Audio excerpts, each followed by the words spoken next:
members of Congress out here in the crowd? Oh, they're all out here. There's hardly anyone that missed it. It's just a very, very special night, and of course it helps, you know, that the Democrats are winning at this point. But all right, great. Well, thank you so much for chatting with us, and I understand you have your grandson here too, right? I do. Yeah. What do you think of the game?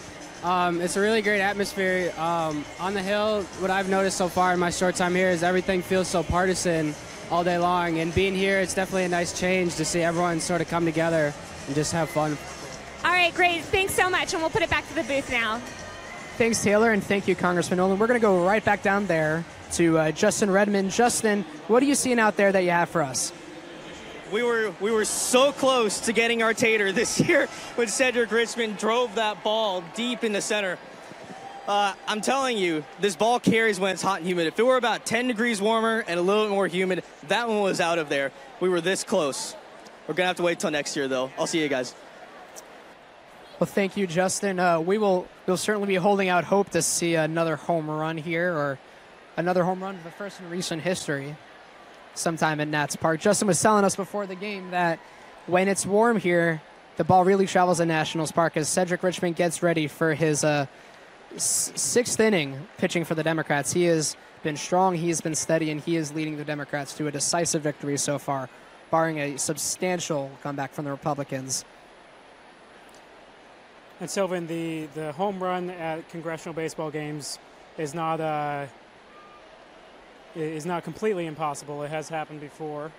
As I mentioned, former Congressman Ron Paul has done at least one. The most recent one was Congressman John Shimkus. I believe that was 1997. Well, thanks for that bit of a homer trivia for us, Tim. As John Molinar fouls it, or lines it just softly to Cedric Richmond, who throws it at first for the out. Kevin Brady is back up at plate, the chairman of the powerful House Ways and Means Committee, the first committee actually created in Congress, as Brady takes a bit of a tumble, swinging and missing at a pitch up and in for strike one.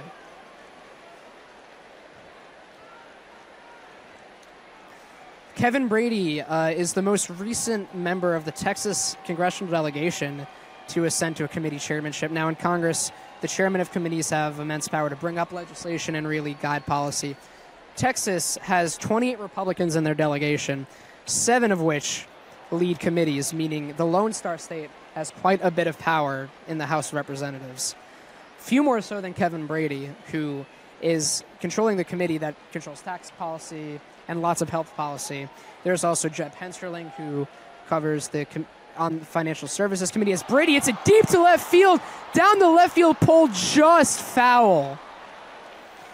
Brady knocked that ball hard, but Spence took it foul. That was heading toward the left field foul pole. A little bit later, and Brady might have had at least an extra base hit, possibly a homer on his hands. And you wouldn't necessarily expect from Brady, too. Not necessarily one of the most physically imposing members of the House of Representatives, but he packs a lot of pop into a small frame. He does. He's been a beast at this game, to say the least. Brady again channeling a little bit of Astro slugger Jeff Bagwell with that Jeff Bagwell jersey, representing his hometown of Houston. And Brady swings and misses at strike 3. Brady went up there hacking, but goes down the same way.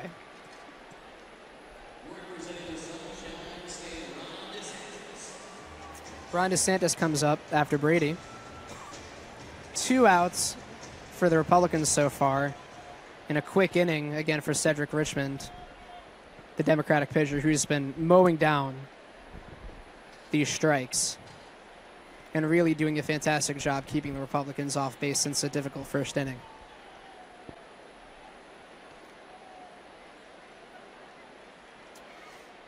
Now, while the score is pretty heavily in the Democrats' favor, we do have to give the Republicans some credit here. They've had some really strong fielding plays. They've been aware of the base running situations. As DeSantis lines it into left field in front of Polis, who will stop it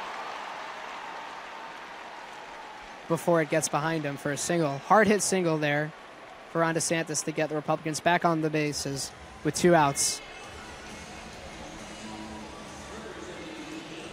Democrats have been subbing in some of their bench players while the Republicans have stuck to their starting lineup so far, down by 9 runs. they've been aware in the field, and they've done a good job keeping their head in the game, despite the tragedy that befell them and the rattling instances that happened yesterday morning. The majority of the Republican team was in the field in Alexandria, Virginia, not too far from D.C., when gunfire rung out, hitting House Majority Whip Steve Scalise, a staffer for Roger Williams, Zach Barth, Matt Micah, the head of government relations for Tyson Foods, and Capitol Police Special Agents Crystal Griner and David Bailey, as Bishop takes a strike outside for a 1-2 count.